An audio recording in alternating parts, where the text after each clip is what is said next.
ICT, আপনার medical science, engineering, philosophy, economics, geopolitics, যে বিশ্বকে ডিল করতে যে জ্ঞানগুলো দরকার, এই জ্ঞানগুলো অর্জনের ক্ষেত্রেও কিন্তু আমরা অনেকে পিছিয়ে পড়ছি না? পড়ছি কি না?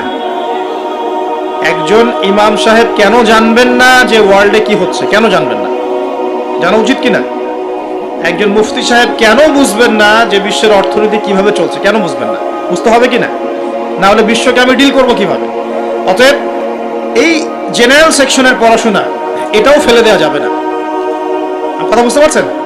জেনারেল সেকশনের পড়াশোনাটাকেও ফেলে দেওয়া যাবে না, বরং এই পড়াশোনাটাকে ইসলামের সাথে কম্বাইন্ড করে আপনাকে আগামীতে চলতে হবে। পারা যাবে ইনশাল্লাহ?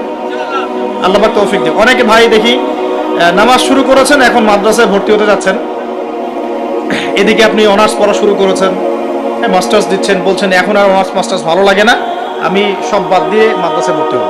সবাই কি মাদ্রাসায় পড়তে পারবে? সম্ভব? আপনি যে সাবজেক্টে পড়ছেন ওই সাবজেক্টে পড়াটা শেষ করেন, শেষ করে ওই জ্ঞানটাকে আপনি ইসলামের কল্যাণে কাজে লাগানোর চেষ্টা করেন। ইনশাআল্লাহ ইনশাআল্লাহ দেখবেন আপনার ওই জ্ঞান।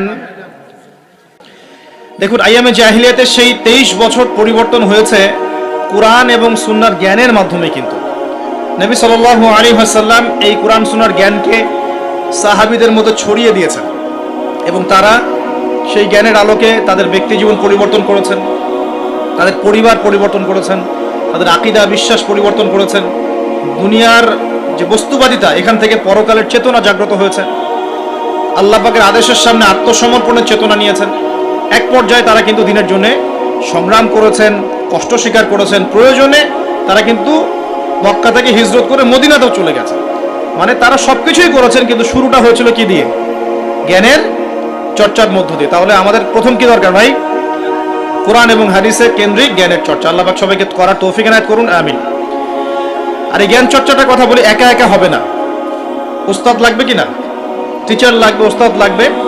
যে যে সেক্টরে জ্ঞান অর্জন করছেন সেখানকার ওস্তাদদের সাথে সুসম্পর্ক রেখে বরেণ্য উলামায়ে কেরামদের সাথে সহবতে থেকে আপনি জ্ঞানের চর্চা করেন। ইনশাআল্লাহ তাআলা আল্লাহ পাক আপনার জ্ঞানে বরকত দান করুন, আমি দোয়া করি। দ্বিতীয় যে বিষয়টা আমরা পিছিয়ে পড়েছি বিগত 100 বছরে, সেটা হলো আমরা জানি অনেক কিছুই, জানা অনুযায়ী আমল সবাই করি না। এটা হচ্ছে দ্বিতীয় রিজন। আমরা অনেক সময় অনেক বড় বড় কথা বলি, কিন্তু কথা অনুযায়ী কাজ নাই। অনেক কিছু জানি ঠিকই, কিন্তু আমল করতে পারি না। আমরা একটা সূত্র ফলো করলেই জানা অনুযায়ী আমল করতে পারবো ইনশাআল্লাহ। আমি কি সূত্রটা বলে দিব?